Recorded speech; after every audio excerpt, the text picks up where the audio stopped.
Là, c'est encore pire que ce qu'on pensait. Suite à l'affaire Betaram, on apprend une autre affaire qui concerne la pédocriminalité et notre Premier ministre François Bayrou. Cette fois, on est au collège de Saint-Jean de Pélussin, un établissement catholique près de Saint-Étienne où les violences physiques et sexuelles contre les enfants sont systématiques. Après les premières révélations de Betaram qui datent de 95, tu as 2 profs de Pélussin qui vont alors prendre leur courage à 2 mains et dénoncer ces violences. Il va même avoir des gendarmes qui vont aller dans l'école, écouter les gamins et qui vont arrêter le directeur.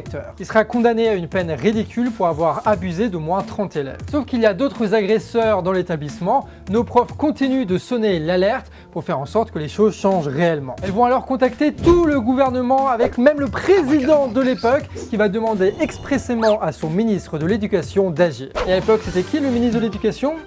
François Bayrou. Et à ce moment-là, Bayrou, alors informé de la situation, ne va rien faire. Comme pour l'affaire Betaram, François Bayrou va étouffer une affaire de pédocriminalité pour soutenir des congrégations religieuses qui, à leur tour, vont le soutenir politiquement. Donc il savait pour Betaram, il savait pour Pélussin, mais dites-moi, il y a combien d'affaires comme ça dont il est au courant et où il a absolument rien fait? Parce que sans le travail de la commission parlementaire et de Mediapart, on n'en saurait rien de cette histoire. Et toi, t'as entendu parler de cette affaire? Dis-nous ça en commentaire.